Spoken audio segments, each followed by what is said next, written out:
mbokk yi asalaamaaleykum ñu leen di jaajëfal ci teewaay bu ngeen di teewee rajo Univers FM di 98.0 tey ñu ñëwaat encore si waxtaan wi ñu dalal suñu gan bu bees suñu gan bi tey mu ngi liggéey si ay côté sécurité di jëm si internet surtout ak technologie bi tey lu mu amee tey doole kon tey dañ si waxtaanee ngeen di xam la moo gën a baax si sécurité bi ak tamit lu baaxul si sécurité bi donc maa ngi am mbégte ak contentement di dalal kii di Bamba est-ce que mu nga présenté wu suñu téléspectateurs yi ak auditeurs yi. waaleykum salaam merci beaucoup Moustapha si invitation bi man maa ngi tudd Bamba Bathily maa ngi évoluer si domaine cybersécurité d'accord man maa ngi ingénieur là en management de la cybersécurité et sécurité des systèmes d'information également formateur consultant si domaine boobu xam naa lu ñu gën a évoluer si waxtaan bi di ngeen gën a découvrir exactement si lan lay gën a yëngu. macha allah kon ñoo ko déggandoor mbokk yi mooy Bamba nekk cybercriminalité nekk expert bëgg ko wax nag voilà mais naa ko wax daaw voilà expert la en cybersécurité professeur la également mu yor aussi benn organisation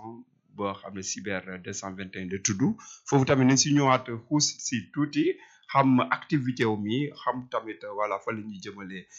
Bamba ñu ngi am kontaan ak mbégte la dalal sama question bu mujj rek mooy Bamba est-ce que mu nga wax fu nga jógee fa nga dëkk. ok alors man maa ngi juddoo Louga macha allah très fier de Ñambur maa ngi juddoo Louga maa ngi jàngi Louga fa laa defee sama cursus primaire collège lycée Malick Sall laa jaar fa laa amee bac avant muy ñëw Dakar pour continuer jàng bi même si toogoon Louga si avait toutes les conditions nécessaires avec une université là-bas bon moo ma doon gënal mais bon génn bi baax na tamit parce que ça te permet de découvrir plus de choses d'avoir plus de notions si li am si li biti d'accord nga génn xool lan moo am à l'extérieur de votre région native ça te permet d'avoir plus de vision globale par rapport ak àdduna bi nu muy doxee exactement. macha allah am na solo lool alors Bamba est-ce que mu nga delluwaat tuuti si sa carrière jàng alors élève bu brillant nga woon wala élève bu doon daw jàng nga wala lu fa demee noonu. alors man bon je suis plus élève je veux dire pas brillant mais bon j'étais bien j'étais excellent machallah bon j'aime pas trop dire le mot brillant mais bon j'étais bien au primaire ou bien au collège bon j'avais pas trop d'absence bon j'étais trop modèle trop élève modèle machallah si je veux le dire comme ça bon bari ma woon dugg génn par rapport à l'école bon j'étais plus focus sur par rapport à l'éducation bi ma am ça se reflète plus par rapport à l'éducation parce que bon c'est comme ça qu'on m'a éduqué je suis pas trop brouillon par rapport ak génn bi dem fii dem fële bon man liñ ma santoon rek laay def c'est-à-dire bon on t'a bien éduqué à la maison après bon quand tu sors c'est juste pour les études c'est juste pour dem école jàng ensuite revenir à la maison réviser jàng parce que c'est ça parce que après éducation boobu ñu lay jox même soo génnee tey soo demee Dakar bon ça va te suivre parce que day tax après bon doo am yenn problème yi yenn dérive yi yooyu yëpp doo si dugg parce que t'as déjà cette éducation de base là qui te disait que on t'a bien éduqué, maintenant tu sors. Quand tu sors, tu vas li ngay commencer mooy nga dem primaire. Tu vas rencontrer des gens, mais toi, tu sauras comment interagir avec ces personnes-là de telle sorte que yow bon, tu auras pas de difficulté, doo nekk fi di daw, doo nekk fi di Effectivement. perturber. Bon, tu es cet enfant modèle-là ou bien cet élève modèle-là, bon, être focus sur li ngay def parce que bon, affaire yi yàggul, jàng mi yàggul. C'est ça qu'on me disait. Après bon, tu vas sortir de Louga nga dem feneen jàngi parce que bon, aujourd'hui Effectivement. l'éducation c'est la base. Effectivement. L'éducation à la maison, l'éducation à l'école, faut juste être focus dans ce que tu fais. Alors boo nee élève modèle nit ku modèle Bon, modèle. sur la société quand même maanaam peut-être di nga am sens nga daje ak famille boo xam ne vraiment c'est l'éducation avant tout mais C'est aussi ça. dina am soit sa tante la wala sa yaay la wala sa tonton la koo xam ne moo la doon mettre pression. Ok, bon, c'est pas trop, je vais pas dire trop pression, mais c'est l'éducation en tant que telle. Genre, la famille, papa, maman, sama yaay, sama papa. Kenn La meewu la famille, dara. non, c'est juste que bon, y a pas de pression, mais l'éducation bi ñu ma jox, machallah. Et bon, moi je me dis ça souvent, est-ce que éducation boobu naa ko mën a reproduire parce que c'est tellement bon, c'est la programmation, c'est comme la programmation. Quand les choses sont bien programmées, même côté logiciel, ça marche. Tu vois l'évolution. Moi, je dis que aujourd'hui l'éducation c'est comme la programmation. Quand tu es bien éduqué, toi-même tu sais que bon, liñ la jox, liñ la injecté ou bien liñ la incarné yow si loolu rek ngay nekk bon, tu vas sortir, tu vas rencontrer une personne, mais toi tu as déjà li ñuy woowee sa éducation de base. Maintenant yow sa éducation de base boobu mooy tax bon fu mu ta dem bon par rapport ak sa nature, par rapport ak sa personnalité, doo dévier wala doo dem si yenn affaire parce que tu as déjà bon loolu mooy base bi la l'éducation de base. Parce que éducation boobu après moo lay may bon foo mu ta dem, tu es toi, tu vas pas changer pour qui que ce soit parce que tu as déjà quelque chose en toi boo xam ne bon c'est ancré à l'intérieur. Maintenant maanaam ay barrières la. Exactement, tu as déjà cette éducation là et loolu bon dama si sant sama papa sama yaay bu baax parce que bon foo mu ta dem bon on me dit que bon c'est l'éducation, bon, tu es bien éduqué parce que bon ça se reflète dans ma personnalité, dans ma façon de faire et bon maa ngi si sant yàlla bu baax. Alors est-ce que Bamba daaru nga di jël ay première de la classe ay daare de la classe wala. Ok, bon premier bi challenge la woon si man mais bon j'ai jëluma premier mais j'étais toujours dans les 10 premiers ou bien dans les 5 premiers mais bëggoon naa jël premier. Mais bon premier bi c'est venu à la fin du cursus terminal la ñëwee bon alors que dans la famille il y a des gens qui sont mag yi genre ils sont premiers de la classe. Mais bon man bon j'étais toujours entre le 10e dans les 10 premiers ou bien dans les 5 premiers 15 premiers maximum. Maintenant bon challenge bi je l'ai réussi à la fin du cursus en terminale bon la jël premier de la classe. Machallah. Et bon contentement là mais bon c'est genre temps yooyu doo si focus trop mais après bon tu verras que t'as fait un parcours effectivement boo xam ne bon day tax aujourd'hui bon par rapport si li ngay jëm nga mën see sara. Machallah. Alors benn question bu mu la bëgg a poser mooy est-ce que bu nga nekkoon si jàng bi est-ce que da nga doon nekk ay président de club wala nga nekk si club bi membre de club wala nga nekk aussi si association koñ ba. Ok, bon moi j'étais plus jàng ensuite. yow daal jàng rek. jàng ensuite revenu à la maison. Bon j'étais pas trop bon président de club même si ça m'intéressait mais bon à cette époque-là j'incarnais cette mentalité-là mais bon je faisais pas le pas pour être président de club ou autre mais je participais au club bon comme tout bon élève. Machallah alors bu nga eggee bu nga ñëwee ba lycée au lycée est-ce que gis nga changement par rapport fu nga jógee primaire CM bu lycée est-ce que am na changement si yow. si am na changement bon li njëkk mooy matières yi les matières ont changé matières yi dañuy changé au lycée bon c'est beneen atmosphère la les profs changent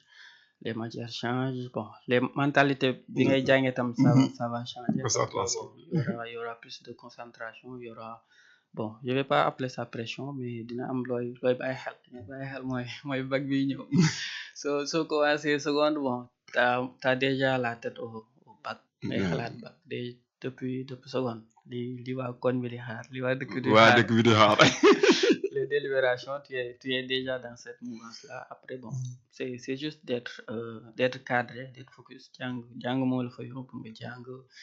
bañ a dugg si yenn détails yi bon jàngale parce que après c'est l'éducation la base toujours éducation bi mooy def différence bi entre les personnes. alors bu nga eggee terminal nga am sa bac est-ce que amoon na benn matière boo xam ne moom nga yaakaaroon def wala da nga amoon voilà benn matière boo xam ne ala kulli haal moom nga mu ngay def. ok déjà terminal moi j'étais très bien en histoire géo. Histoire géographie j'étais très bien. Moi quand les personnes faisaient par exemple suñ joxee sujet histoire géo suñ joxee géographie d'habitude les gens vont dissertation commentaire. les gens vont prendre la partie genre faire les calculs trucs ok genre moi j'étais plus dans la formuler quoi formuler. dans la partie dissertation. ok moi en dissertation en géographie j'arrivais à avoir un 15. Wow. Terminal, parce que bon les autres ils faisaient géographie. Ils ne faisaient pas duñ doon focus si leçon. ouais dissertation. Alors commentaire la ñuy def. exactement commentaire plus les calculs ainsi de suite alors que moi j'étais plus focus dans la partie dissertation man dissertation su ñëwee j'aurais aimé naa am 15. lu si gën a tuuti naa am benn 14 wala 15. waaw en dissertation. waaw bon loolu lu koy def c'est que bon moi j'étais plus bon par rapport à la tête bon je excusez-moi je retiens facilement les choses. Bon, j'arrive à capter à comprendre les choses. Bon, ça se fait que bon histoire géo j'étais pas mal j'étais excellent. Bon, même après ça sama yenn ami de classe des fois suñu ma gisee dama laaj si je suis devenu prof. prof d'histoire géo parce que bon je dama leen marqué woon par rapport à ça par rapport à la réflexion par rapport à sama capacité de faire tout ce qui est dissertation de A à Z. Maintenant bon eux ils pensent que bon peut-être que histoire géo laay dem université de histoire géo genre alors que bon après bon j'avais amoon na benn passion bu nekkoon ci biir même bon mooy tout ce qui est lié à l'informatique. Parce que bon informatique j'ai commencé ça très tôt. nañ si ñëwaat foofu laa la bëgg a ñëwaat après macha allah alors yow L nga def wala S série S wala série L. ok excusez-moi alors man série L laa def.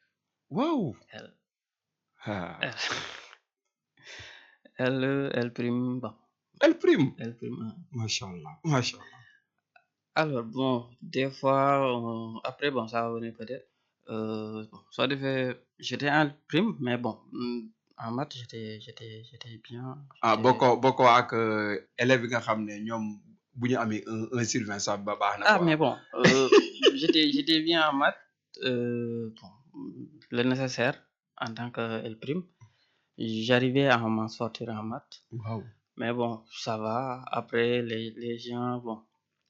bon ils vont penser peut-être que soo defee L prime doo mën a def domaine cyber ou quelque chose comme ça. oui ñu loolu la ñu waxoon. ok mais bon c'est les L prime peuvent le faire mais après ça va dépendre de quelque chose ça va dépendre de la personne de sa motivation et de la passion. Ça dépend de la personne motivation passion. Maintenant si tu as déjà parce que man bon comme je l'ai dit tout à l'heure informatique bi daf ma teel intéressé c'est depuis collège fin collège d'accord je m'intéressais déjà à l'informatique ma dem lycée bon passion bi gën a yokk tout ce qui est en rapport avec la sécurité bon j'ai débuté ça bon ah en nañ si ñëwaat ok également nañ si ñëwaat foofu la mais su ma la déggee élève bu nekk L jóge nekk L surtout L prime nga ñëw am sa bac est-ce que da nga doo xaar orientation état bi si beneen domaine wala yow da nga am sa bac rek nga choisir lu ngay def comme formation lan moo la motiver loolu ci loolu. bon par rapport à la formation mooy kii bi day ñëwaat rek parce que j'ai informatique bi dama kaa teel a bëgg après bon après le bac euh, j'ai fait la formation bi xool exactement comment ça donc va se jéemoo sa apply pour université. pour université bi j'avais apply Ah, ok. j'avais fait pour l'université après je suis passé par les écoles de formation pour faire la d'abord tout ce qui est réseau télécom ensuite Ban école. je suis passé par ISI Easy, ok, j'ai easy. fait là-bas Informatique à 100% oui, informatique. Wow. informatique ensuite je suis parti en licence 3 pour faire la cybersécurité à IT School c'est au niveau de Sacré-Cœur également au niveau avant ils étaient au niveau de la VDN Ah, c'est IT school ou oui bien? côté Mermoz Ok. ils étaient là-bas ensuite ils sont partis à Sacré-Cœur Wow. j'ai fait là-bas bon la licence 3 jusqu'à master 2 licence 3 en sécurité des systèmes d'information ensuite j'ai fait master 1 master 2 en management de la cybersécurité sécurité des systèmes d'information ensuite Machallah. j'ai soutenu là-bas sama mémoire sur la cybersécurité au Sénégal du cyberrisque au développement d'un environnement cyber-résilient la cybersécurité en tant que tel Ah, buy la déggee toujours am na beneen mot buy ñëwaat toujours am na beneen kalama buy ñëwaat toujours mooy cybersécurité alors est-ce que mu nga ñu wax lan mooy cybersécurité. ok maintenant cybersécurité bon, ça dépend la cybersécurité aujourd'hui day am ci plusieurs niveaux par exemple pour citoyen lambda bi cybersécurité bi mooy c'est juste comment la personne va faire pour se protéger lan la nit ki di def pour aar boppam ci internet moom loolu wàllu boobu la am ci cybersécurité tey jii soo demee ci entreprise yi par rapport à la cybersécurité ñoom dañuy xool par rapport ak seen système d'information par rapport ak entreprise bi sécurité bi ni muy doxee da am foofu ay outils ay jumtukaay yu ñuy mettre en place pour garantir l'aspect de la cybersécurité ensuite soo demee ci niveau état bi foofu tamit ñoom it cybersécurité dañ koy soxla pour aar par exemple tout ce qui est gouvernement tout ce qui lu lépp lu ñuy woowee tamit les OIV mooy opérateur d'importance vitale yi comme Senelec SDE yooyu la ñuy woowee comme également télécom bi yooyu la ñuy woowee opérateur d'importance vitale aujourd'hui cybersécurité bi daa am ces différentes étapes pour citoyen lambda bi mooy yow tey jii par rapport à la cybersécurité comment tu vas te protéger en ligne. maanaam protéger la ngay protéger wu. ok soo dee protéger wu. par exemple wala la ngay protéger aussi. ok soo dee protéger wu en ligne par exemple bon nooy def ba kenn du la mën a pirater wala yow nga am benn éducation de base en sécurité numérique nga xam yow soo jotee benn lien dama si bës wala dama si bës soo jotee benn lien dama koy partager wala dama ko partager loolu lépp cybersécurité bi moom moo koy tënk léegi nit ki nag su demee vers le fait de se protéger en ligne le fait d'avoir certains réflexes en ligne moom côté citoyen lambda bi cybersécurité boobu la soxla léegi soo yéegee entreprise bi moom daa am lu mu soxla se protéger par exemple aujourd'hui ñoo ngi wax ci attaque de type ransomware yi aujourd'hui mooy lan. ok ransomware soo ko déggee mooy par exemple individu malveillant yi mooy ñuy def lu bon ci internet lu ñuy def mooy ne dañuy kidnapper wala dañuy jël say données ñu crypté ko et quand il le crypte après dañ lay laaj rançon c'est comme exemple bu yomb la mooy rançon. ok exemple bu yomb mooy comme des fois daan seetaan film yi film mexicain yi du genre film mafia yi du genre les gens dañ lay jàpp dañ lay kidnapper ensuite dem sa famille ne leen nga jox ma xaalis sinon duñ libérer sa doom du genre maintenant sur internet c'est la même chose ñuy def lu bon nu ñuy def dañuy jël say données dañ koy jël dañ koy mais données récupérer. la lay doon si la mooy données yi. Ok, par rapport à entreprise, ça peut être bon, tout ce qui est relatif aux applications qu'elle utilise en entreprise, ça peut être également des données sensibles parce que entreprise, parce que par rapport à chaque entreprise ak type de données yi muy am. Su dee côté état bi, ce sont des données très sensibles. Su dee yenn certains types d'entreprises comme les banques, c'est également des données très sensibles. Maintenant ces données là tey jii suñ ko individu malveillant bi su ko crypté day laajte pour ma libérer yow sa donnée foog nga fay ma. Après foofu risque bi c'est quoi, tu sais pas trop soo fayee est-ce que di nga jot say données wala doo ko jot, est-ce que di nga ko jot ci intégrité bi mu nekkee woon wala ou pas. Maintenant c'est pourquoi les attaques de type ransomware yi sont très efficaces. Maintenant entreprise yi pour ñu mucc ci lu ci gën a bari mooy foog nga am ay sauvegarde parce que aujourd'hui ça c'est très très terre à terre, c'est très basique. Foog nga am ay sauvegarde parce que aujourd'hui soo amee ay sauvegarde day tax nit ki su ñëwee su crypté say données yow nga mën kaa restaurer ci benn moment boo xam ne c'était pas amul woon par exemple ay failles wala ay vulnérable benn moment bu gën a opportun si la restauration yi di amee. Maintenant loolu lépp par rapport aux entreprises am nañ ay personnes am na ay nit yoo xam ne ils sont spécialisés dans ça. Maintenant dans la sécurité ou bien dans la cybersécurité on dit souvent que bon la sécurité à 100% ça n'existe pas. Maintenant toi en entreprise nit ñi dañoo war a nekk ci benn posture bu proactif mooy lan, tu sais que tu seras attaqué mais bon comment quand et comment. Mais tu sais que risque yow na ngay accepter risque bi. soo accepter risque bi da lay gën a waaj parce que tu sais que tu te prépares déjà psychologiquement que je peux me faire attaquer. Maintenant loolu su amee tey jii comment je vais réagir. Maintenant la différence ça va passer là-bas avec tout ce qui est gestion de crise, d'accord, tout ce qui est sauvegarde, tout ce qui est plan de reprise d'activité, su activité taxawee nan lay réagir, tout ce qui est gestion de crise, est-ce que damay communiquer ci média yi que lii moo ma dal. Tout ça ce sont des choses qui se passent en entreprise et que y a des personnes qui sont habilitées à le faire. Maintenant comme je l'ai dit tout à l'heure, sécurité en 100% n'existe pas. Il faut juste être proactif, faire tout le temps des évaluations de sécurité, faire tout le temps des audits. D'abord auditer l'entreprise, voir exactement la personne malveillante fan la mën a jaar. Fatt tur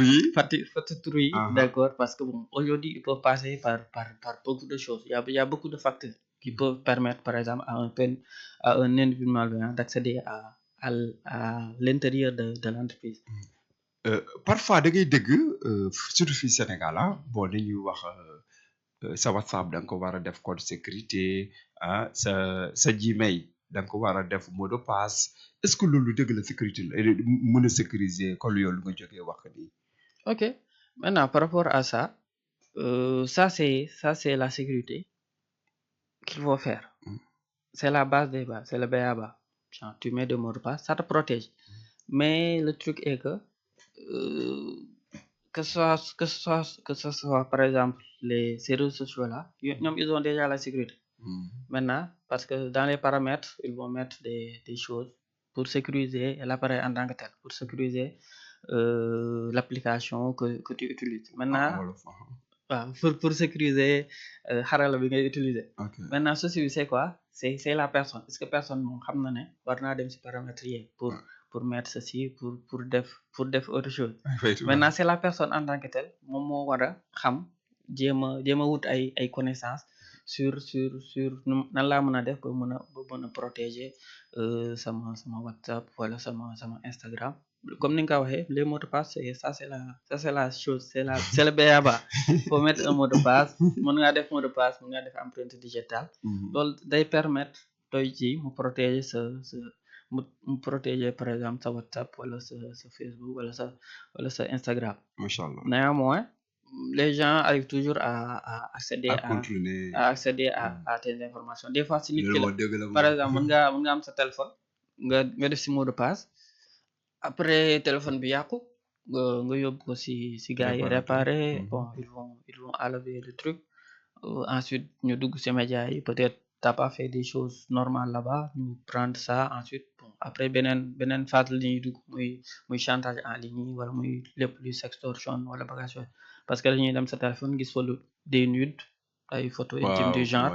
ils vont prendre ça ensuite di chantage parce que bon te chantage moom su la dalee faut juste aller à la police ou bien à la gendarmerie bul xaar sax soit tu vas à la police à la gendarmerie wala nga dem CDP parce que loolu soo ko gardé ak yow chantage bi ça va pas du arrêter parce que tout le temps la personne aujourd'hui mën na laa laaj bu soolaya rek waaw yow la yaakaar genre dépense nga koy yor aujourd'hui mën na laa laaj benn 10 000 tu donnes 10 000 mu ne la supprimer naa ko après mu toog 5 mois 6 mois mu ñëwaat ne la benn 100 000 bon à la fin yow yaa koy yoreel mensualité la wala dépense am maintenant genre cas yooyu su la dalee pour xalaat parce que bon aujourd'hui déjà bon on a déjà cette éducation qui fait que bon peut-être sur certaines choses on est un peu fermé un peu tabou mais su la dalee genre sextorsion non parce que dans les pays occidentaux il y a des gens qui se suicident sur ça par rapport à ça ñu xaru si maintenant su la dalee yow même fii yow su la dalee bul xalaat li ma lay conseiller mooy nga dem police wala nga dem gendarmerie wala nga dem à la CDP tu portes plainte alors est-ce que parfois aussi dañuy wax sécurité mais est-ce que la meilleure sécurité ce n'est pas est-ce que nekkul ni nga bañ a def mu gën c'est-à-dire sa téléphone nga yaakaar yow kese yaa ko moom boo wéetee si sa néeg nga def lu la ne parce que da nga am code est-ce que loolu après doo créer sa bopp problème quand même exactement parce que loolu après li ñëw mooy éducation à la sécurité numérique xam nga fi Sénégal le truc c'est quoi dañoo xëy benn jour rek bon noonu laa ko mën a waxee am na évolution certes mais dañoo xëy benn jour rek mu am genre noonu laa ko mën a expliquer mu am benn boom numérique tout le monde est connecté tout le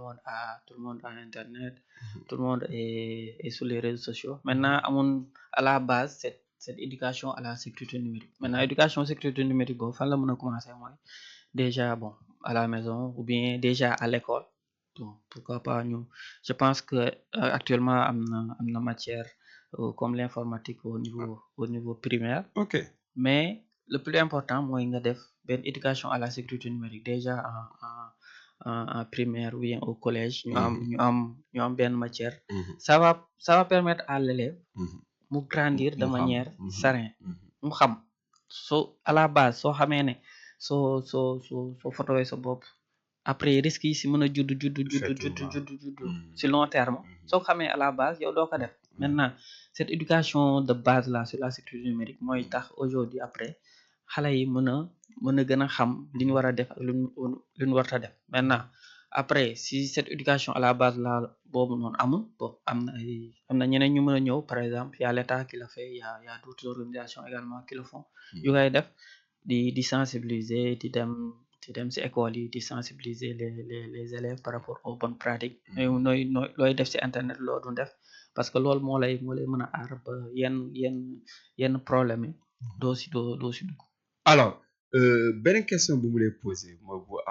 bu am solo surtout si man parce que loolu dañ koy faral di gis ni xam nga Sénégal léegi presque selon les données alors 2 millions de nit ñu am nañu accès ci internet alors ku nekk yaa ngi yor sa smartphone voilà ku nekk yaa ngi yor sa WhatsApp ñii di partager lien bu nekk di partager est-ce que loolu du indi risque surtout si partager nit yi nga xam ne même loo xam sax nga partager ko loolu la liy jur après ok loolu bon risque yi bëri na aujourd'hui par exemple lii gën di am mooy lien yi ñuy partager par exemple yu lay wax ne gagné nga benn iPhone wala gagné nga bon alors que man des fois par exemple comme ñu may former déjà su ma leen di expliquer lool je leur dis par exemple yow jot nga benn lien bu lay wax gagné nga benn iPhone waaw wala Bassirou Diomaye Faye dafa ne xam nga day yokk ñëpp wala crédit affaire yooyu exactement alors toi en âme et conscience sa xel bopp yow mosoo jouer tu te rends compte mosoo jouer par exemple t'as jamais joué mosoo jouer du tout et tu reçois benn lien bu lay wax yow gagné nga est-ce que yaa ngi may comprendre mosoo jouer et tu reçois ce lien qui te dit que gagné malgré que mosoo joué di nga dugg ci lien bi pour voir est-ce que gagné na maintenant quand tey jii soo duggee si lien bi déjà quand tu cliques sur le lien bi soo si bësee rek il va récupérer par exemple li ñuy woowee say métadonnées métadonnées mooy données de géolocalisation mooy yow foo nekk sa navigateur par exemple ban type de navigateur la information yëpp dañ koy récupérer parce que information yooyu après ça peut servir à du tracking à du ciblage sur internet moo xam exactement yow lan mooy say goût lan nga bëgg lan nga bañ a bëgg genre yooyu noonu loolu mën nañ kaa récupérer si métadonnées après loolu première étape bi la soo bësee rek il récupère ces informations ces métadonnées là ensuite soo bësee si lien bi ba dugg moo am benn formulaire bi lu mu lay wax nga joxe sa nom sa tur sa sant sa numéro de téléphone sa adresse email des fois même sa carte d'identité sa numéro ID nga joxe ko ensuite étape bi si topp mooy lan day am benn bouton partager waaw bouton partager waaw ñu ne la partager quoi à d'autres personnes bouton partager boobu partager ko à une personne partager ko si groupe WhatsApp maintenant le risque avec ce bouton partager là bi ñu lay wax nga bës bouton partager boobu mën na am benn code si gannaaw un code qui va faire autre chose que li bouton partager boobu prévoir ça peut aller ça peut activer des autorisations au niveau du téléphone parce que bon c'est du code derrière des fois ces genres de liens là liñ habilité def lañ doon def da lay wax na nga gagné tu penses que da nga gagné alors que eux ils vont faire autre chose au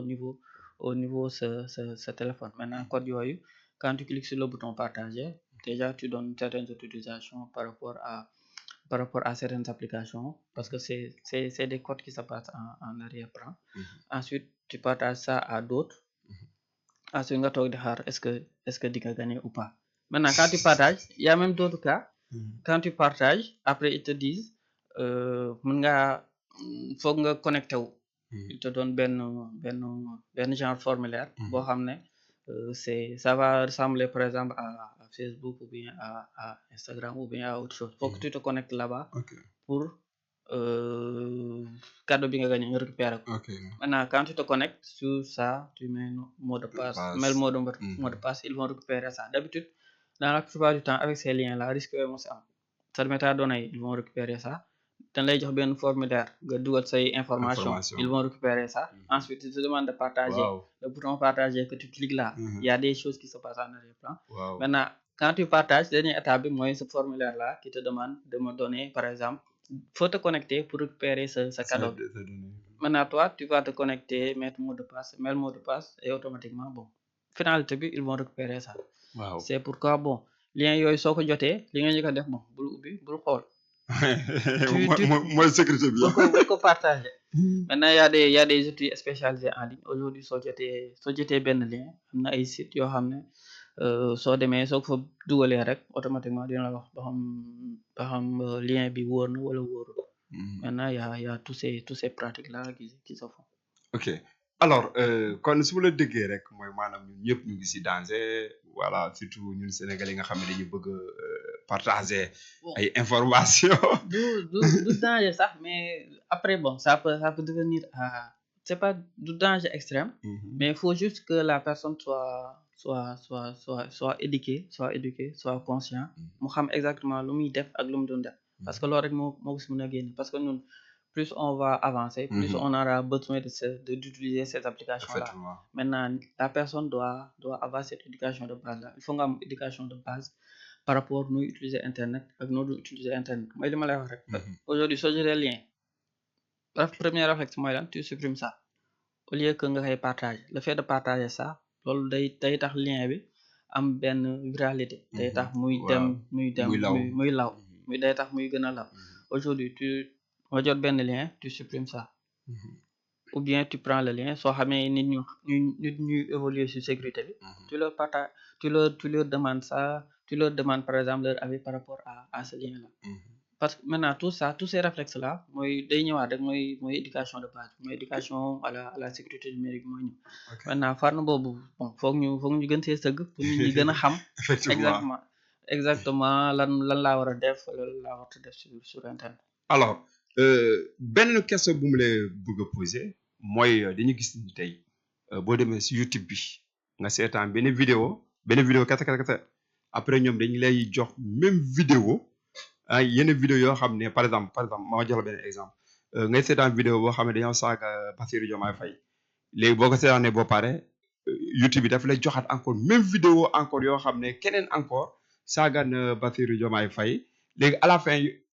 day dem ba nekk croyance yow da ngay gëm ni adduna bi fii la nekk quoi est-ce que loolu amul danger si réew mi. Ok. Bon, par rapport à ça, par rapport aux vidéos, bon, ça c'est plus au côté algorithme. Algorithme. Aujourd'hui, par exemple, sur certains réseaux, sur certaines plateformes sociaux comme TikTok ou autre, aujourd'hui, vidéo bi benn temps bi nga si def algorithme bi loolu lay jàppee ne yow tu es intéressé par ces contenus là. C'est pourquoi bon su ma jëlee exemple ya YouTube. tey su ma jëlee exemple TikTok par exemple li nga fay seetaan rek loolu la plateforme di jox. su dee tu t'intéresses à tout ce qui est la religion. ça va juste te donner des choses par rapport à la religion. Si tu es intéressé par le foot, juste des choses par rapport au foot. Si par exemple nag tu suis des gens qui insultent des gens, tu passes ton temps sur ces vidéos là. Tu auras plus de contenu par rapport à ces genres de contenu là. Maintenant, si tu es intéressé par la cybersécurité, tu auras que loolu moo tax des fois les gens disent que par exemple TikTok bon c'est quoi bon c'est pas bon ou autre, mais ça dépend juste de l'utilisation de la personne. Aujourd'hui, si tu es intéressé par des choses qui sont utiles, TikTok, tu seras bien servi. Tu seras servi en connaissance, tu seras servi en compétence, parce que tu sais par rapport à plateforme bi yow li nga par exemple ci domaine bi nga yëngatu soo ko fa dee xool tu as des choses, tu as des informations utiles. Maintenant, si tu es intéressé, bon, les gens dépensent. Si tu es intéressé par des choses, bon, par autre, parce que li nga bëgg par autre chose, tu seras servi à Google par rapport à ce genre de contenu. léegi plateforme yooyu de base noonu la ñuy doxee de manière générale. Li nga bëgg loolu la lay servir. Tu aimes des choses utiles, tu seras bien servi. Tu aimes des choses, yeneen type de choses, tu seras également servi par rapport à ça. Alors est-ce que du loolu moom maanaam tey algorithme ñooy définir ñun suñu vie xam nañu lu ñu bëgg xam nañu déjà fu ñu kan ngay fréquenter xam nañu fu ngay fréquenter xam nañu lépp suñu est-ce que loolu tamit du danger tamit. Ok, bon après loolu faut juste mu am benn limite, parce que après mën na am tout ce qui est ñu dugg sa vie privée, parce que à la fin bon toi tu peux te dire que aujourd'hui que ce soit Google, que ce soit les GAFAM, Google, Facebook, Amazon, ces GAFAM là aujourd'hui yow xam nañ sa vie de A à Z. Par exemple, aujourd'hui si tu es sur Google, si tu es sur Gmail, tu ouvres un compte. Tu ouvres un compte, ils savent déjà que yow tu as déjà un compte chez eux. Ils savent déjà aujourd'hui ak Gmail par exemple ñu développé, il y a des planifications, am na ay calendrier. Ce calendrier yooyu tu vas prévoir que je vais faire tel ou tel ou tel anniversaire. Oui, ces informations là ñoom dañ koy garder, dañ koy stocker. Ils savent de A à Z yow ce cursus sur internet, ils savent ce que tu fais. Maintenant après bon yooyu y a des am na ay risques, parce que bon après bon ce sont toujours des données, parce que aujourd'hui toutes ces plateformes là sont gratuites de base. Ils sont gratuits, mais le risque c'est quoi? Ces données yooyu dañuy utiliser aujourd'hui pour mën a financer seen architecture globale. Parce que ce soit sur Facebook ainsi de suite, c'est toujours gratuit. Maintenant sur internet des fois on dit que quand c'est gratuit, c'est malheureusement nous le produit, ñu ñooy produit. Mais bon, c'est gratuit. Bon, Facebook moom par exemple il te dira jamais que tu vas payer. Tu ouvres un compte là-bas, déjà ils ont tes informations. Instant bi ils font quoi? Facebook Market, WhatsApp Business, non WhatsApp côté business bi. Maintenant tous ces éléments qu'ils créent là, c'est juste pour te retenir plus longtemps par rapport à l'application et te connaître de mieux en mieux. Parce que aujourd'hui soo fayee ay publicité, ces publicités là vont cibler par rapport à yow sa goût. Par exemple, tu es intéressé par l'informatique, quelqu'un par exemple qui paie de l'argent pour passer un produit en ligne sur Facebook par exemple. Facebook après va cibler les gens, si je peux le dire comme ça, tu me connais c'est base de données. Les gens qui sont intéressés par l'informatique, la publicité va aller chez eux. Parce que Facebook a déjà les données de ces gens là, xam nañ exactement yow say bëgg-bëgg say bañ bon par rapport à toutes ces informations là. Sur ça également, sur tout ce qui est collecte de données également, il y a cookies. Par exemple sur YouTube, d'habitude comment ça se passe,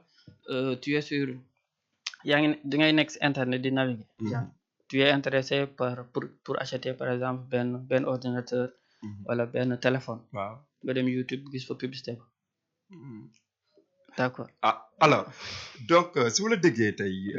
loolu yëpp xam-xam bu nga indi fii yëpp vraiment xam-xam bu ñuy rafetlu la xam-xam bi vraiment sentir nañu xam-xam baa ngi si yow vraiment voilà sentir nañu ko parce que li nga koy waxee ak li nga xam yëpp yëpp alors lan ngay wax ndaw yi nga xam ne dañu bëgg a yëngu si côté cybersécurité ba conseil nga leen di jox. ok ak tamit quelles sont les compétences yoo xam ne dañ ko war a maîtriser pour ñu mun a def cybersécurité. ok cybersécurité moom bon man ni ma ko mën a gisee mooy c'est comme la médecine xam nga aujourd'hui médecine daa bëri ay pàcc daa bëri ay pàcc am na kii am na borom bët bi tànk bu damu genre y a plein de spécialités maintenant dans la cybersécurité c'est la même chose d'accord on peut mën nañ nekk généraliste comme si médecine tu es généraliste mën nga xam si pàcc bu nekk nga xam fa ay notion nga xam fa ay domaine dans la cybersécurité également c'est la même chose daa am ay pàcc daa am ay sous-domaine sous-domaine yooyu tamit daa amaat ay yeneen ay sous-domaine parce que la cybersécurité c'est tellement large à l'intérieur maintenant su dee jeune nga genre tu veux évoluer dans ce domaine-là de base faut juste être passionné après nag par rapport au parcours tu as am nga bac tu es intéressé par ce domaine-là tu vas aller bon vers des instituts yoo xam ne ils sont spécialisés sur ça okay. tu fais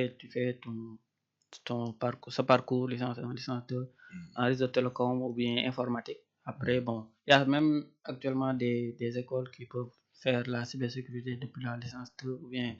ou bien la licence 1 maintenant après spécialisation bi quand soo amee sa master même master bi sax des fois c'est trop loin depuis la licence 3 ou bien la licence 2 soo concentré au bas toi tu sauras exactement si ban spécialité la bëgg a yëngu cybersécurité parce que bon aujourd'hui mooy ni ma la ko waxee rek cybersécurité c'est large c'est vache dafa rëy c'est comme l'océan Atlantique aujourd'hui dafa rëy maintenant toi li lay may chance mooy quoi nga teel a spécialisé nga xam exactement par rapport à la cybersécurité lan laa bëgg a def est-ce que dama bëgg a nekk auditeur est-ce que dama bëgg a nekk pentester est-ce que dama bëgg a nekk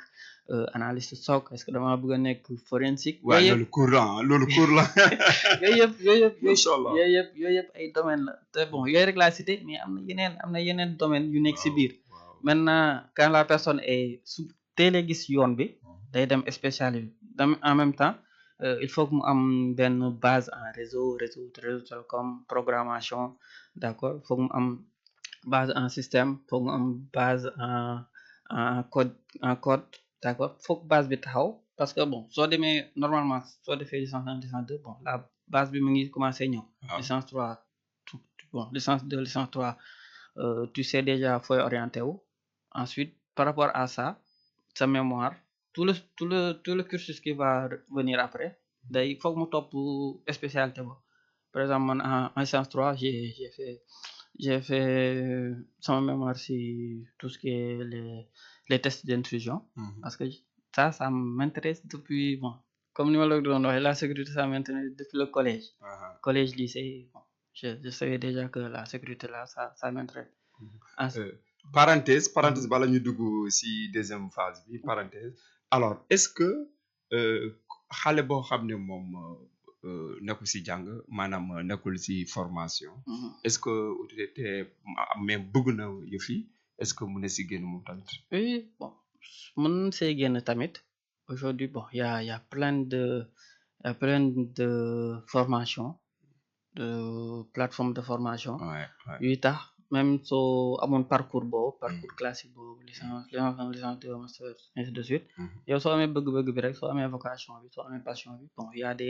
am na ay plateforme yuy tax yow nga mën a jàng cybersécurité BA bi jusqu'à niveau bu avancé maintenant tout ça va dépendre après par rapport à ban structure nga dem est-ce que structure boobu ils sont sérieux bon après c'est juste ça différence boobu mooy am mais bon même soo topp parcours classique bi toi tu peux soo amee vocation bi soo amee bëgg-bëgg bi mën nga dem bon avoir la bonne information que telle structure day donner des cours en cybersécurité de 0 à héros. Tu vas là-bas, de 0 à héros, tu vas là-bas, tu te formes, tu vois ton avancement, tu pratiques et bon, après, mais bon, après, tu verras que toi, tu yaa ngi si domaine boobu. Et surtout man sama école sama grande université du monde gratuite la mooy YouTube. YouTube moom bon, YouTube moom soo amee lu la jaaxal rek demal YouTube. Demal Bon, foofu. maintenant, bon, il y a le fait qu'avec l'évolution technologique, il y a avec ainsi de suite, bon, peut-être les gens n'ont plus cette logique-là de YouTube di xool ay des informations parce qu'avec l'IA tu as déjà tout, mais Des YouTube, tutos. oui, mais YouTube plateforme bu baax la pour jàng, Macha Allah. pour gën a yokk say compétences par rapport à ce domaine, mais néanmoins l'éducation est importante parce qu'il y a certains qui pensent peut-être que on peut se former entièrement sur YouTube, mais bon, suivre parcours classique bi ensuite associé à YouTube également c'est bon. C'est plus bien que cela. kon mu ngoog ñu ko déggandoo mbokk yi di leen jaajëfal rek pour ma rappeler suñu gan bi kii di Bamba nekk expert en cybersécurité bëggul loolu nag bëggul moo expert mais expert la waaw parce que lu fa jot a génn yëpp expert kese ñoo ko xam waaw waaw kon ñu dugg si deuxième phase bi. li nga wax ni yëpp maa ngi lay dégg nga naan waa il faut xale yi dem si école yi kii mais dafa am loo xam ne yow waxoo ko. mooy sa association. Cyber 221 la mooy Cyber 221 ak la mooy liggéeyam. ok Cyber 221 organisation bu mettre en place là c'est depuis 2018. 2018 daa maintenant c'est combien d'années? C'est depuis 2018 mais bon. Benn organisation la bu ma teg pour promouvoir par exemple li ñuy wax sensibilisation à la sécurité numérique, mais également promouvoir li ñuy woowee culture de la cybersécurité au Sénégal et en Afrique parce qu'aujourd'hui avec Cyber 221 dañoo tëgg ñaari programme en anglais prof flagship la flagship d'accord dañoo tëgg ñaari programme bu ñuy woowee ambassadeur numérique, programme bu ñuy woowee WISE. Maintenant programme ambassadeur numérique boobu mu ngi au Sénégal, mais également dans la sous-région mu ngi ci 16 pays de la sous-région Burkina, Mali, Afrique de l'Ouest, Afrique de l'Est si su ma la ko mën a waxee noonu. Afrique de l'Est, Afrique parce que 16 pays. Afrique de l'Ouest, Afrique de l'Est, Afrique du Sud également ñoo ngi Tanzanie, ñoo ngi Zambie, ñoo ngi Burkina Faso, ñoo ngi Mali, ñoo ngi ñaari Congo yi, ñoo ngi également au niveau ñoo ngi Gambie. ñoo ngi Gambie ñoo ngi également au niveau de la Tanzanie, d'accord, au niveau du Burkina Faso et d'autres pays de la sous-région yoo xam ne ay ndaw lañu comme ñun yoo xam ne dañoo teel a conscient par rapport à la cybersécurité. Macha Allah. dañoo teel a conscient par rapport à ça par rapport ak jeunes yooyu lu ñuy def moom dañ leen defal seen formation après ñoom ñooy. mais formation nan lay demee formation. Ok, par rapport aux ambassadeurs numériques ce sont des formations de mise à niveau. Déjà ñun ambassadeurs yi ñuy tànn par exemple mën ngaa nekk ci domaine bi comme mën nga see bañ a nekk parce que c'est ouvert à tout le monde. Maintenant quand tu es dans le domaine on va juste te t'outiller par rapport à certains types de formation. Léegi par rapport à ces formations là yooyu ngay véhiculer ci sa dëkk. Encore ci seen école dëkk genre. Par exemple au Burkina Faso on a une communauté d'ambassadeurs numériques, Mali, une communauté d'ambassadeurs numériques. Maintenant, dans ces ambassadeurs-là, nous ñooy partager l'information de sensibilisation au niveau de la population. Maintenant, au Sénégal, c'est la même chose qu'on fait avec ce programme-là. On a des ambassadeurs numériques. Maintenant, on va au niveau des lycées, des collèges, des groupes de jeunes. Dañuy dem foofu di leen tàggat. C'est gratuit, on l'a fait gratuitement. kenn fayuñu ci. ñooy demal suñu initiative bopp dem ci collège yi dem ci lycée yi dem ci groupe association de jeunes yi surtout ñuy waxtaan ak ñoom di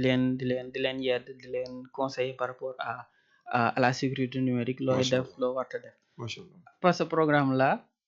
programme boobu 2021 la jusqu'à 2021 lañ ko def. waaw lu tax ngeen tuddee ko Cyber 221. Bon, Cyber 221 non, le 221 c'est le Sénégal, c'est le Sénégal. Maintenant programme boobu on l'a mis en place depuis 2021 et Ok. jusqu'à maintenant, machallah, ça continue à avancer. Macha Allah. À part ça, il y a également le programme WISE. WISE comme yow Du man kay waxala kay comme anglophone nga. Bon, déedéet dina neex. Bon, WISE c'est Women in Cybersecurity Education. waaw. Maintenant, c'est quoi? Comme titre bi ni mu ko waxee. Programme boobu li ko tax a jóg spécialement, c'est juste pour former les femmes à la cybersécurité. Ah, macha C'est juste Allah, pour les macha femmes. Allah. Bon, il n'y a pas d'hommes. Pour góor ñi d'habitude, bon, c'est ça qu'ils me disent.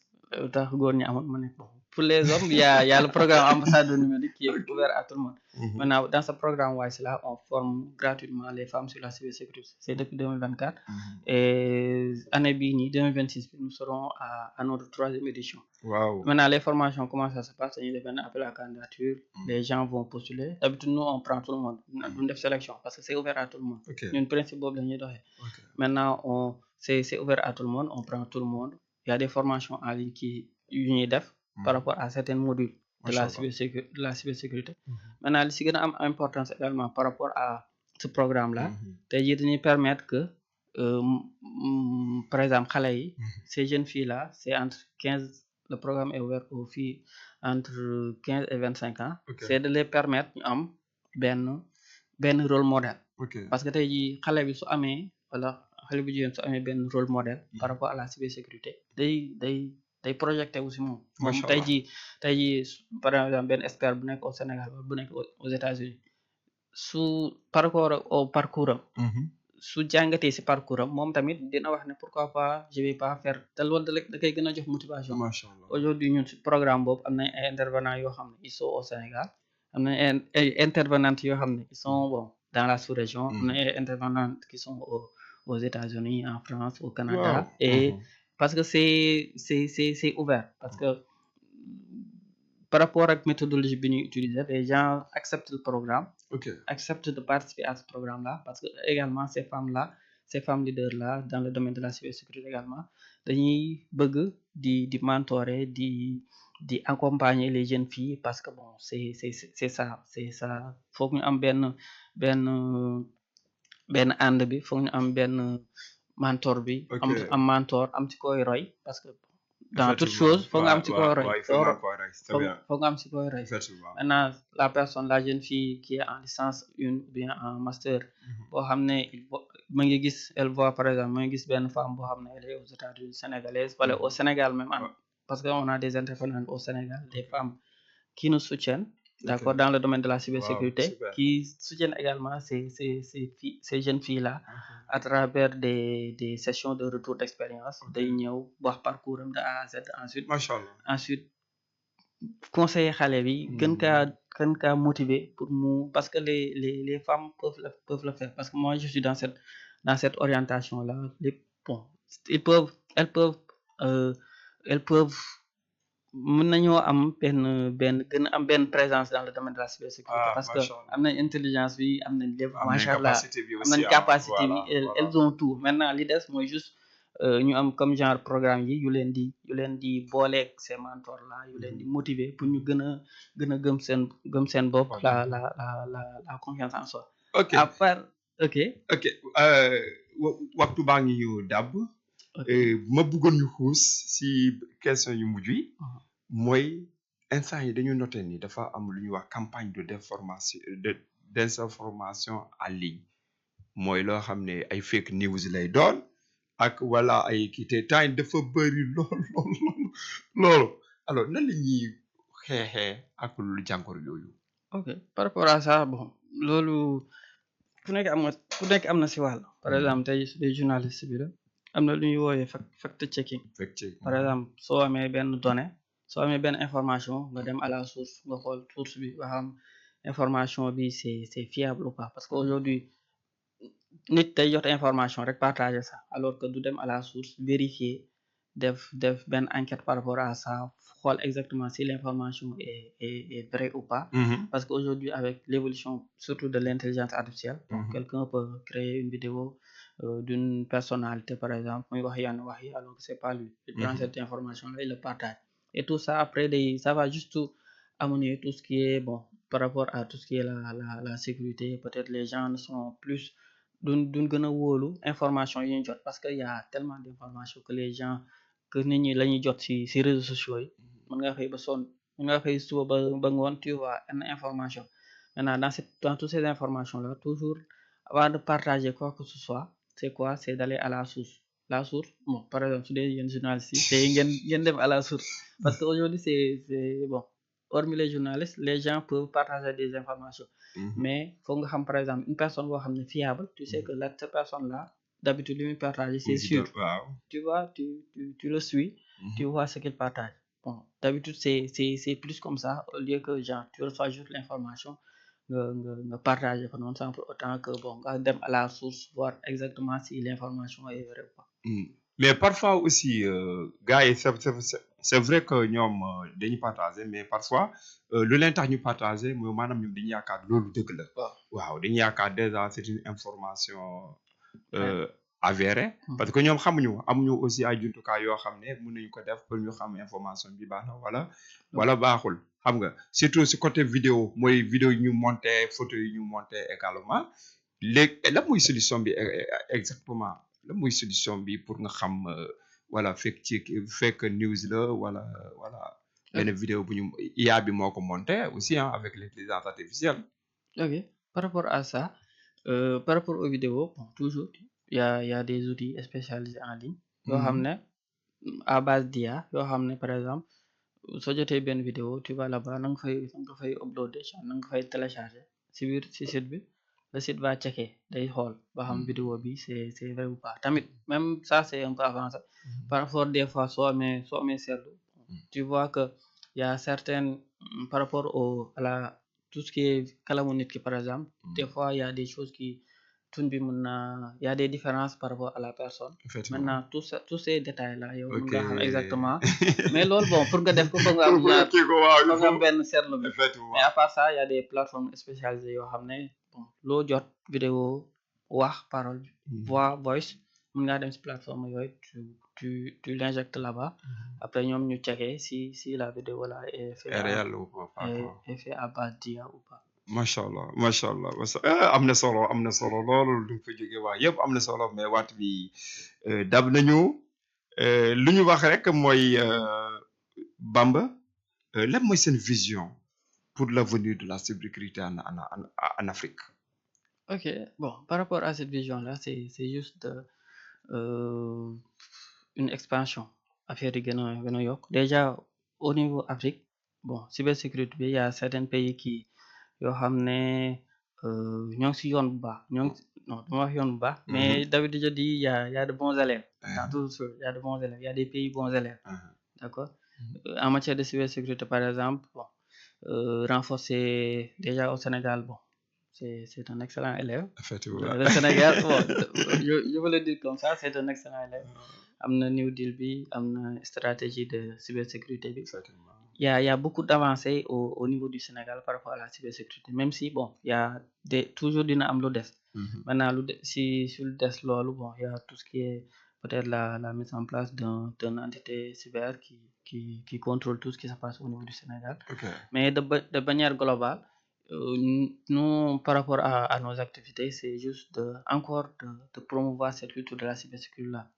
c'est au Sénégal c'est également au niveau de la sous-région outiller les gouvernements d'accord par rapport à la cybersécurité comment on fait par exemple pour que la sensibilisation passe au niveau national bon, tout ça sont des choses sur lesquelles on travaille à travers ces programmes là que ce soit ambassade numérique que ce soit le WISE dans ce WISE là également bon tout à l'heure j'ai omis ça en décembre dernier on avait organisé une compétition de cybersécurité c'était la première fois maintenant compétition boobu la particularité c'était quoi c'était juste pour les femmes c'était des femmes toujours c'était des femmes bon benn compétition là de cybersécurité avec différents challenges yoo xam ne day tax gën a am la mainmise la pratique par rapport à la cybersécurité maintenant bon comme ni nga ko waxee noonu la cybersécurité aujourd'hui bon état bu nekk daa am lu pàccam daa am benn wàll bu ci mën a jouer pour protéger la population pour protéger les entreprises pour protéger les données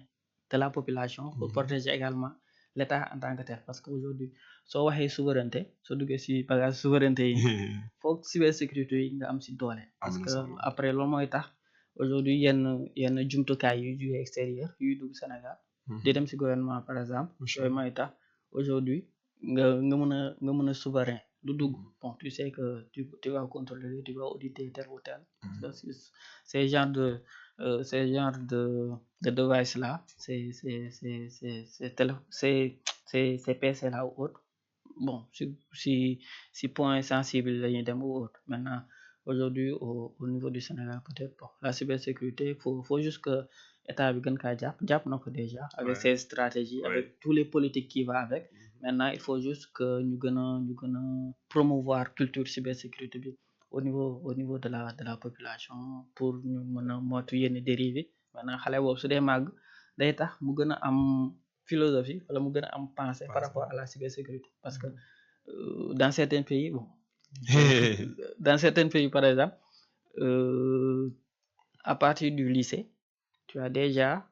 des compétences yoo xam ne dans d'autres pays par exemple en master nga koy am Ok. tu comprends Oui. maintenant tout ça c'est l'éducation de base Macha c'est Allah. l'éducation de base quand l'éducation de base est bien faite en matière de sécurité numérique xale bi day mentalement day développer ak loolu parce que su yeggee benn niveau yi dina mën a servir le pays de manière patriote Ah bon boole nga sama question bu mu la waroon poser moom laa la waroon poser mais bon comme addu nga si déjà lu am solo la surtout li ngay wax surtout alors beneen question bu mujj mooy ban message nga am pour ñi di ñu déglu ak ñi di ñu seetaan si importance cybersécurité tey. ok tey moom bon cybersécurité comme tur bi ni mu koy waxee rek cyber ak sécurité la sécurité c'est fondamental que ce soit par exemple au niveau national il y a la sécurité police les FDS les forces de défense et de sécurité maintenant dans la cybersécurité également aujourd'hui daa war a am benn au niveau de l'utilisation de tous les jours daa war a am benn yow na nga see war a xam dara instant bi foofu la jamono ji toll bon si on veut se dire la vérité la cybersécurité ku nekk même si tu es un vendeur de gerte caaf ou bien un vendeur de café Touba parce que yor nga portable waaw parce que yor nga portable na nga war a xam yow li lay aar par rapport ak li nga nekk parce que ay niveau la su dee jaaykatu gerte caaf wala café Touba déjà yow sa utilisation téléphone da ngaa war a xam exactement li nga siy def ak li nga siy dund maintenant loolu côté cybersécurité côté sécurité bi yow li nga si am pàcc bi nga si am moom ngay dem jëli pour mën a protéger wu par rapport ak yow sa environnement soo yegee beneen niveau kooku tamit lim si soxla la siy jël noonu la cybersécurité bi bon soo ko bëggee définir de manière plus simple noonu nga ko mën a jàppee ku nekk am nga si pàcc au niveau du Sénégal au niveau du Sénégal chaque citoyen am nga benn pàcc cybersécurité la ngay wax mooy famille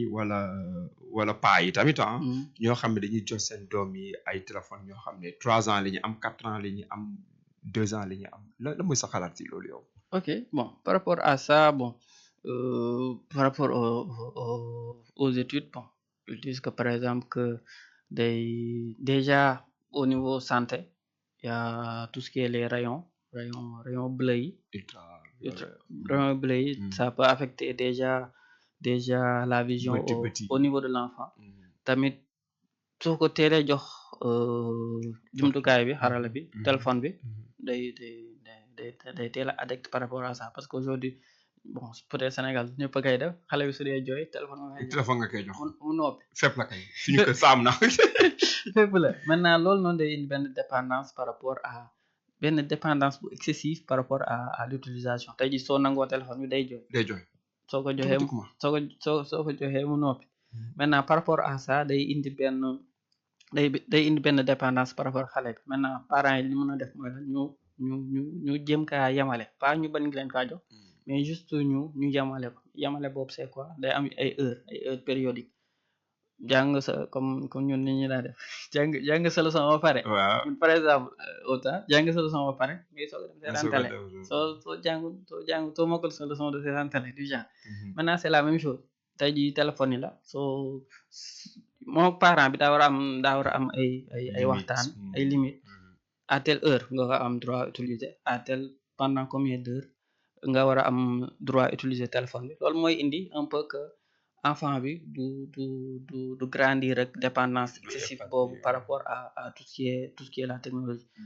bon li ñu si mën a wax bëri na y a et également psychologiquement ça joue beaucoup hein exa- un danger exactement parce que bon loolu day jàpp déjà tout ce qui est système réflexion xale bi maintenant mooy li ma lay wax rek il faut juste que mu am benn waxtaan entre les parents et l'utilisation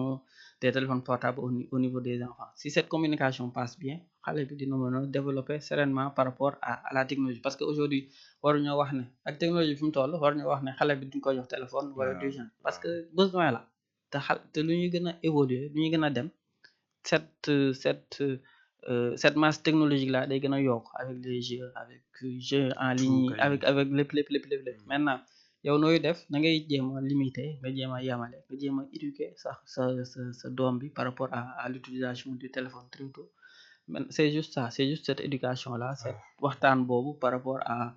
tout ce qui est l'utilisation des téléphones parce que bon kenn mënu leen kaa tere parce que foofu la jamono ji fu mu toll moom ngay jox ak xale ñun peut-être à nos temps c'était les cybercafés ainsi de les suite cybercafés exactement maintenant foofu jamono ji fu mu toll loolu moom ngay booleeg sa doom maintenant c'est juste que foog nga teg si benn couche mooy lan yow nga am mooy protection bi couche préventive bi nooy waxtaane nooy doxalee ak moom ba nit ki du dépendant trop si téléphone bi ah oh non waxtaan wi waroon na gën a gudd parce que bon am na yu bëri mu la bëgg a poser quand même mais bon kon waaw waxtu bi dab nañu voilà donc xam naa ne téléspectateur kii nu auditrices ak téléspectateurs yi bëgg nañu affaire yi gën a yaatu mais comme waxtu bi fii la ñu yemale donc voilà xanaa kay bu beneen yoon peut-être dañ koy bisaat voilà inchallah voilà kon ñoo koy dëggandoo mbokk yi ñu ngi leen di jaajëfal di rafetlu seen teew ngeen teewee si Univers FM 98.0 ca Dakar 104.8 ca Kaolack donc ñu nekkoon si émission bu tudd jàmbaar kii di koy animé di Moustapha Cissé ma amoon mbégte ak contentement di dalal sama gan kii di Bamba nekk expert en sécurité di jàngale aussi si université également mais aussi mu nekk fondateur aussi association cyber 221 bi yëngu si côté cybersécurité et également nekk aussi ko xariñ lool si yeneen domaine bëggul ko wax mais man xam naa ko man xam nga di def liggéey bu am solo fii si Sénégal surtout ak si bitim réew aussi dafa day dem un peu partout donc voilà comme lu ko waxee am na ay ambassadeurs un peu partout donc moom la ñuy dalaloon di waxtaanee rek si cybersécurité nga xam ne tey moo lëmbee tey si àdduna bi particulièrement le Sénégal vraiment ñu indi leen si ay solutions indi leen si aussi ay réflexions ngeen xam voilà ku xam comme li ñu koy waxee dina moytu donc ñu jox ko kàddu bi rek mu tàggoo Bamba looy wax looy wax sa dernier kàddu rek. merci beaucoup d'abord si invitation bi Moustapha bon parce que bi nga xamante ba léegi tu es toujours bon xarañ si li ngay def macha allah bon référence nga et merci également si invitation bi merci également par rapport à la radio si invitation bi et que bon li may tëjee c'est juste que d'être ku nekk bon nga bëgg li ngay def nga am passion si li ngay def c'est la passion qui mooy tax tey ji yow fi nga bëgg a yegg par rapport à ce domaine nga nekk si passion l'éducation de base c'est important et après nga bàyyi lépp si loxo yàlla parce que bon moom moo yor lépp ensuite nga gëm li ngay def nekk si li ngay def am na solo et yàlla baax na lépp dina jaar yow donc fii la ñuy tàggatoo ak yéen di jaajëfal rek ñi di déglu ñi di seetaan ñu ngi jaajëfal aussi suñu technicien bi waaw di ko jaajëfal bu baax xool ko fële mu ngi na voilà donc fii la ñuy dajaak yow jox leen ba beneen yoon jeudi prochain incha allah ak keneen si yeneen fan si yeneen waxtaan aussi également si yeneen anam donc ñu ngi leen di jaajëfal rek ba suba.